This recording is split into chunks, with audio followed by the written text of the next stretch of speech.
दोस्तों सीरीज को आगे ले जाते हुए सीजी गणितपाठ सीरीज 0208 टॉपिक है यूडीसी पार्ट 2।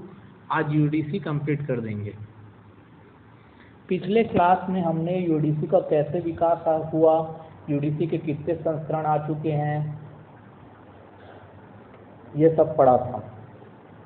आज पढ़ेंगे यूडीसी में प्रयोग किए जाने वाले चिन्ह यानी कि साइन। क्योंकि यूडीसी एक मिक्स निश्चित अंकन का प्रयोग किया गया यूडीसी में। यूडीसी एक लगभग पक्षात्मक वर्गीकरण पद्धति है। तो इसमें क्या है, निश्चित अंकन का प्रयोग किया गया है तो योजक चिन्हों का प्रयोग किया गया होगा। तो बहुत सारे योजक चिन्हों का प्रयोग किया गया है यूडीसी में। उसको आज हम एक एक योजक चिन्ह को पढ़ेंगे। ये पूछा जाता है एग्जाम में। पहला योजक चिन्ह अपन मान के चल रहे स्लैश, ये ऐसा स्लैश का प्रयोग लगातार नंबर को जोड़ने के लिए, जैसे कि 1 से लेके 5 तक लिखना है यूडीसी में तो 1/5 लिख सकते हैं। लगातार नंबर को जोड़ने के लिए स्लैश योजक चिन्ह का प्रयोग किया जाता है यूडीसी में। दूसरा है प्लस। प्लस का प्रयोग कब किया जाता है, जो लगातार क्लास नंबर नहीं है उनको जोड़ने के लिए। जो लगातार क्लास नंबर नहीं है यानी कि 1, 2, 3, 6 लगातार क्लास नंबर नहीं, उनको जोड़ने के लिए क्या किया जाता है, प्लस का प्रयोग किया जाता है। प्लस योजक चिन्ह का प्रयोग किया जाता है यूडीसी में। ठीक, पहला आ गया स्लैश लगातार नंबर को जोड़ने के लिए, प्लस जो लगातार नंबर नहीं है उसको जोड़ने के लिए। तीसरा ले रहे अपन कोलन। कोलन का प्रयोग जो यूडीसी की मेन क्लास है,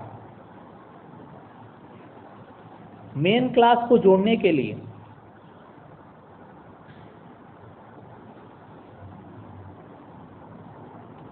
या रिलेटिव क्लास को जोड़ने के लिए प्रयोग किया जाता है। यूडीसी की मेन क्लास को जोड़ने के लिए क्या किया जाता है, कोलन का प्रयोग किया जाता है, कोलन का। चौथा है equal to dot dot dot, 3 dot है, इक्वल टू डॉट डॉट, ये वाला राष्ट्रीय और प्रजाति समूह को दर्शाने के लिए प्रयोग किया जाता है। राष्ट्रीय व प्रजाति समूह को दर्शाने के लिए। डीडीसी में टेबल नंबर 5 क्या था आपको बताना है कमेंट बॉक्स में, तो आ जाएगा equal to dot dot dot क्या है, राष्ट्रीय व प्रजाति समूह को दर्शाने के लिए प्रयोग किया जाता है यूडीसी में। ये भी आईएमपी है, ये ऐसा योजक चिन्ह इन्वर्टेड कॉमा, ऐसा ये योजक चिन्ह समय को दर्शाने के लिए यूडीसी में इसका प्रयोग किया जाता है। जैसे कि 11/12/2022, इसको कैसे लिखेंगे यूडीसी में, 2022-12-11 इन्वर्टेड कॉमा के अंदर लिखेंगे। समय को दर्शाने के लिए क्या जाता है यूडीसी में, इन्वर्टेड कॉमा का प्रयोग किया जाता है। डबल इन्वर्टेड कॉमा है ना,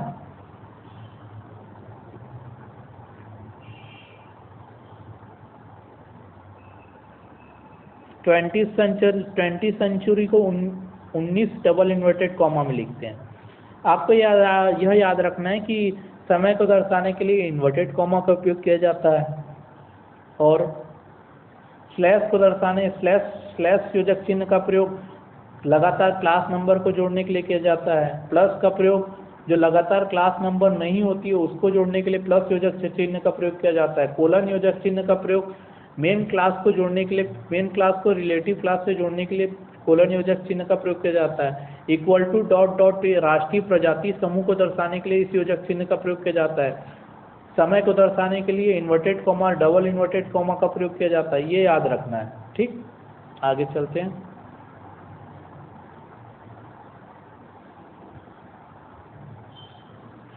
आगे दिया इक्वल टू का प्रयोग कब किया जाता है, भाषा को दर्शाने के लिए इक्वल टू का प्रयोग किया जाता है योजक चिन्ह यूडीसी में। ये स्टार वाला एमपी स्टार का प्रयोग यूडीसी में, यूडीसी के बाहर यानी कि दूसरे क्लासिफिकेशन स्कीम से, यूडीसी से बाहर से क्या है अंकन लाने के लिए स्टार योजक चिन्ह का प्रयोग किया गया है यूडीसी में। छोटा कोष्ठक का प्रयोग भौगोलिक सीमा को दर्शाने के लिए एक छोटा कोष्ठक का प्रयोग किया गया है। एक ये पूछा हुआ है, एनपी है डॉट 00 फिर डॉट डॉट डॉट 3 डॉट।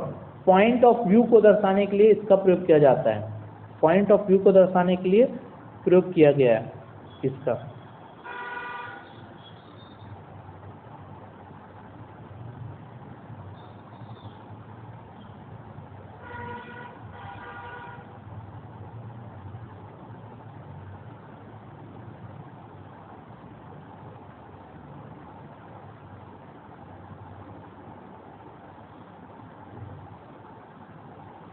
उसके बाद ये याद रखना 0 डॉट डॉट डॉट 0 तीन डॉट रहेगा, तो दस्तावेज दिखाने के लिए या भौतिक स्वरूप दिखाने के लिए इस योजक चिन्ह का प्रयोग किया जाता है।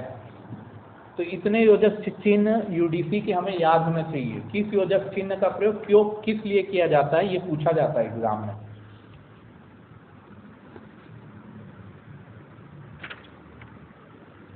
आगे देखते हैं।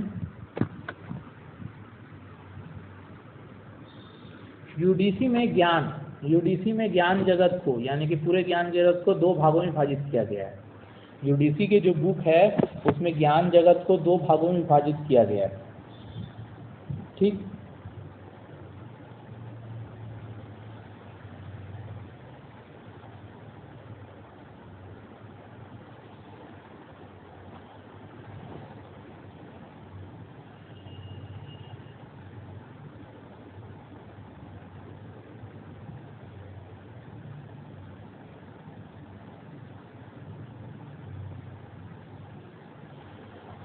यूडीसी के जो बुक है उसमें ज्ञान जगत को 2 भागों में विभाजित किया गया है। यूडीसी की संरचना, यूडीसी की बुक स्ट्रक्चर ऑफ यूडीसी, उसमें क्या है, पहला भाग जो है, पहला पार्ट है यूनिवर्स ऑफ नॉलेज, यानी कि उसमें मेन क्लास बताया गया है, और दूसरे भाग में अल्फाबेटिकल इंडेक्स है, यानी कि अल्फाबेटिकल इंडेक्स यानी कि रिलेटिव इंडेक्स भी बोल सकते हैं, यानी कि अल्फाबेटिकल क्रम में बताया गया है। तो यूडीसी का जो बुक है उसमें ज्ञान जगत को 2 भागों में विभाजित किया गया है। ठीक है, और यूडीसी का जो बुक है उसमें 2 टेबल का प्रयोग किया गया है, सिस्टमेटिक टेबल और ऑक्सिलरी टेबल। सिस्टमेटिक टेबल में क्या है, मेन क्लास बताया गया है, यूडीसी के मेन क्लास को बताया गया है सिस्टमेटिक टेबल में। ठीक है, और ऑक्सिलरी टेबल को पुनः 2 भागों में विभाजित किया गया है, कॉमन ऑक्सिलरी टेबल और स्पेशल ऑक्सिलरी टेबल। ठीक, यूडीसी में कॉमन आइसोलेट की जगह कॉमन ऑक्सिलरी का प्रयोग किया गया है। कॉमन आइसोलेट का प्रयोग डीडीसी में भी किया गया है और सीसी में भी किया गया है, लेकिन यूडीसी में कॉमन आइसोलेट का प्रयोग ना करके कॉमन ऑक्सिलरी का प्रयोग किया गया है। यूडीसी के अब तक 40 से अधिक भाषाओं में प्रकाशित हो चुके हैं, जबकि डीडीसी 30 से अधिक भाषाओं में प्रकाशित हो चुकी है। यूडीसी के संक्षिप्त संस्करण बताया था मैं, कितने संक्षिप्त संस्करण बताया था आपको बताना है, और कौन कौन से ईयर में आए थे संक्षिप्त संस्करण आपको कमेंट बॉक्स में बताना है। 3 संक्षिप्त संस्करण बताया था यूडीसी के, है ना। यूडीसी के आपको 3 संक्षिप्त संस्करण बताया था मैं, ईयर बताना है आपको तीनों का। यूडीसी में सिंगल डॉट डिजिट के नंबर होते हैं, जान ही रहे हैं। यूडीसी का मेन क्लास क्या होता है, सिंगल डिजिट का होता है, 0 से लेके 9 तक। ठीक है, तो यूडीसी से इतना ही क्वेश्चन आया हुआ है अभी तक। यूडीसी हमारा खत्म हो जाता है। चैनल को सब्सक्राइब करें, लाइक करें और शेयर करें। धन्यवाद।